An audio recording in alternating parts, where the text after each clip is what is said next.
बना दी है मेरे भाई बहनों। हिंदुस्तान में 100 लड़कों के पीछे केवल और केवल मात्र 90 लड़कियां बची और इसका फिर सीधा सीधा अर्थ यह है कि 10 लड़कों को कुंवारा ही घूमना पड़ेगा। अब इसमें अपने सीतापुरा के लड़कों का नंबर लग रहा है तो कोई बहुत बड़ी बात नहीं है। अपने गांव में भी होंगे ऐसे कुंवारी छोरे, है कि नहीं? है ना, बहुत सारे। तो मेरे भाई बहनों क्या करें कि उन्हें अच्छी पत्नी मिले। देखो आज मिलती नहीं है अच्छी पत्नी तो यहाँ से जाते हैं नागपुर, छत्तीसगढ़, बिहार। कोई 5 लाख रुपए देता, कोई 8 लाख रुपए देता है, कोई 10 लाख रुपए देता है। वहां से लेकर के आते छोरी, वो 1 महीना बड़ी मुश्किल से रहती है और 1 महीने बाद पता चलता है कि घर का 50 तोला सोना, 30 किलो चांदी और 10 लाख रुपए कैश लेकर के देवी भग चुकी है। पुलिस के पास रिपोर्ट लिखाने जाओ तो मेरे भाई बहनों पुलिस रिपोर्ट नहीं लेती, क्योंकि उसको बता करके लाई नहीं थी तो वो क्या रिपोर्ट लिखे। और कई कई जगह पर तो मेरे भाई बहनों एक ही छोरी ने 5-5 जगह ऐसे लूटमार करी, ऐसे वाक्य सामने आए। फिर क्या करें मेरे भाई बहनों कि आपके बेटे को अच्छी पत्नी मिले। देखो अच्छी का मतलब कोई रंग रूप, नाक कान या डिग्री डिप्लोमा से नहीं होता है। परमात्मा सबको रंग रूप अलग अलग देते हैं, पढ़ाई लिखाई सबके ऊपर नीचे हो सकती है, लेकिन अच्छी का मतलब होता है कि वो पूरे जीवन भर अपने पति को इंसान बना करके रखे, जानवर नहीं बनाए। अब आप कहोगे क्या व्यक्ति शादी के बाद जानवर बन जाता है? बिल्कुल बन जाता है, जानवर से भी और बहुत कुछ बन जाता है। आप कहोगे कैसे? देखो मेरे भाई बहनों, चिड़िया अपने बच्चे को जन्म देती है, कहीं कहीं से चुग्गा लाके चुगाती है। कुतिया पिल्ले को जन्म देती है, कहीं कहीं से रोटी लाके खिलाती है। पर जब वो कुतिया का पिल्ला बड़ा हो जाता है और चिड़िया का बच्चा बड़ा हो जाता है, एक तो उड़ जाता है और एक तो भग जाता है। वो दोबारा लौट करके अपने माता पिता के पास आते हैं क्या? बोलो आते हैं क्या? नहीं आते ना।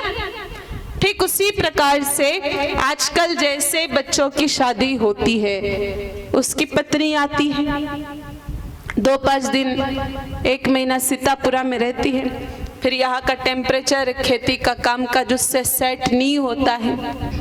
फिर वो उंगलियां दिखा दिखा करके, उंगलियां बजा बजा करके अपने पति से कहते हैं कि देखो अट्ठे सीतापुरा में तुम्हारी सेटिंग बैठे को नहीं थका, बुढ़ा माँ बाप के साथे मैं तो चाली मारे पियर, 1800 चालो थे तो कोटा या तो बूंदी, नहीं तो मैं तो चाली मारे पियर। ऐसा ही करती हो देवियों, ऐसा ही करती आजकल माताएं, है ना।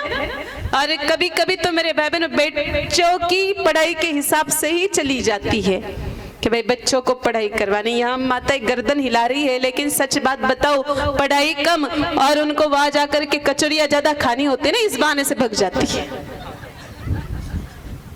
गांव में तो कचौरी समोसे मिलते हैं नहीं, गांव में खुला वातावरण मिलता नहीं है, गांव में बंदिश में रहना पड़ता है, घूंघट में रहना पड़ता है। और आजकल की बहन बेटियों को घूंघट निकालने पसंद नहीं है, आजकल की बहन बेटियों को रोटी सब्जी खाना पसंद नहीं, उनको खाने के लिए 4 बार तो कचौरियां चाहिए, समोसे चाहिए, सुबह सुबह पीने के लिए भैंस का दूध चाहिए, दिन भर फ्री माहौल चाहिए घूमने के लिए। तो बोलो फिर यहाँ से कोटा बूंदी जाएगी कि नहीं जाएगी? बिल्कुल जाएगी। फिर वो अपने पति के सामने ऐसी कंडीशन रखती है कि यहाँ से अलग मकान ले लो कोटा बूंदी में, नहीं तो मैं तो चाली मारे पियर। अब बेचारे माँ बाप कहते हैं कि बेटा माँ की तो घनेगी और थोड़ी सी बची, अबे तू जा और थारी जिंदगी ने सेटल कर। वो बच्चा तो अपनी पत्नी को लेकर के चला जाता है गांव से, लेकिन मेरे भाई बहनों पीछे बहुत बड़ा प्रश्न चिन्ह छोड़ करके जाता है। फिर उस कुतिया के पिल्ले में, चिड़िया के बच्चे में और इंसान के बच्चे में क्या अंतर बच गया? बोलो उसने भी जानवर जैसे हरकत की ही की। तो पत्नी ऐसी होनी चाहिए मेरे भाई बहनों जो जीवन भर पति के माँ बाप के अपने माँ बाप समझ के सेवा करे, और पत्नी ऐसी होनी चाहिए जो सुख दुख में पति का साथ देवे। तो ऐसी पत्नी कहाँ मिलेगी? ऐसी पत्नी को प्राप्त करने का क्या सूत्र है? मेरे भाई बहनों, गौतम ऋषि बताते हैं। गौतम ऋषि कौन है? गौतम ऋषि देवगुरु बृहस्पति जी के भतीजे हैं। गौतम ऋषि की कहानी बड़ी मार्मिक है। गौतम ऋषि जन्मजात ही अंध थे, आंखें नहीं थी, बिल्कुल निशान थे केवल। लेकिन एक बार जब श्राद्ध पक्ष में नंदी बाबा की सेवा की, दीर्घतमा नाम था गौतम ऋषि का। दीर्घ मतलब अनंत, दीर्घ काल से, तम मतलब अंधकार, जो दीर्घ काल से अंधे, ऐसे गौतम ऋषि मेरे भाई बहनों श्राद्ध पक्ष में नंदी बाबा की सेवा करते हैं। फिर नंदी बाबा उनको अपनी जीवा से चाटते हैं, नेत्र ज्योति लौट करके आती है, इसलिए नाम गौतम रखा गया है। ऐसे गौतम ऋषि बताते हैं कि अच्छी पत्नी प्राप्त करने के लिए क्या करना चाहिए। मेरे भाई बहनों प्रसंग आता है, एक बार ब्रह्मा जी के दरबार में ब्रह्मलोक में देवराज इंद्र पधारे। ब्रह्मा जी की मानस पुत्री माता अहिल्या वहीं पर विराजमान थी। माता अहिल्या को देख करके देवराज इंद्र की इच्छा हुई कि मैं इसका वर्ण करूं, मैं इससे विवाह करूं। अपना प्रस्ताव रखा ब्रह्मा जी के सामने।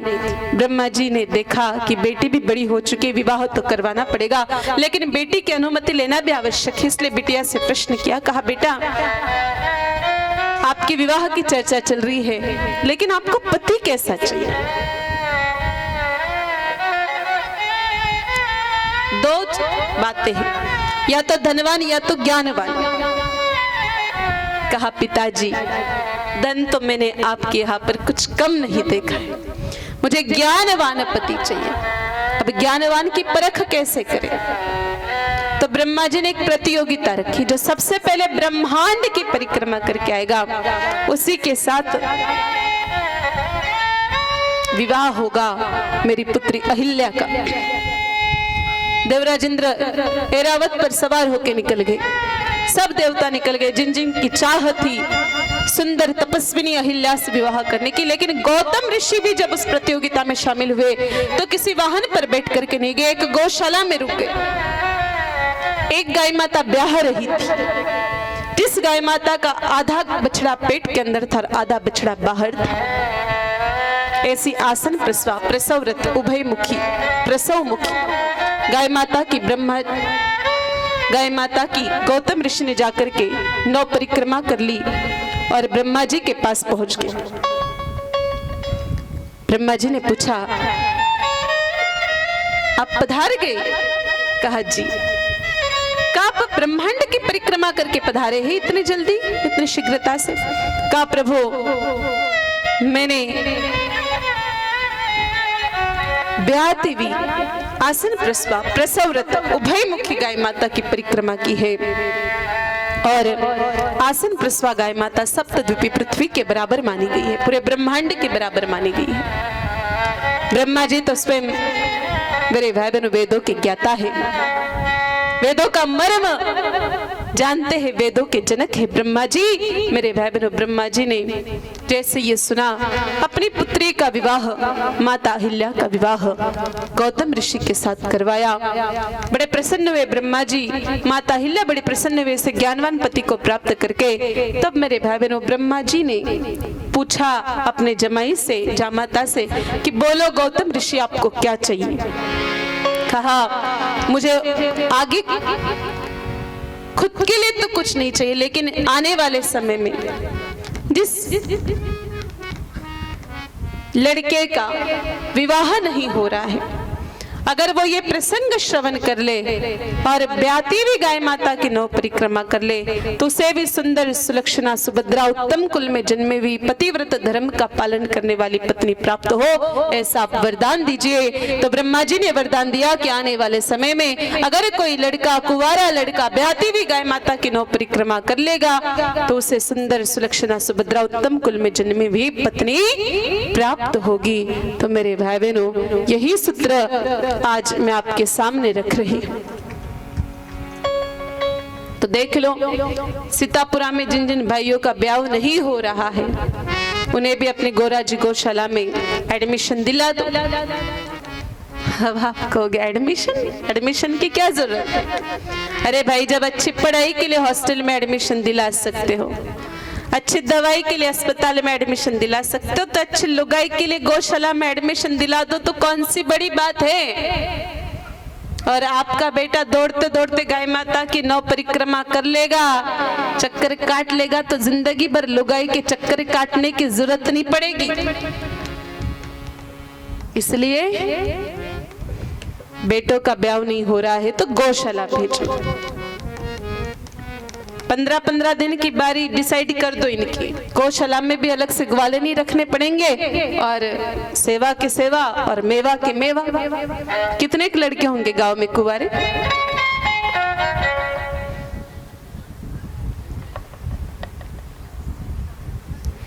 नाम रजिस्टर करवा दो, है ना।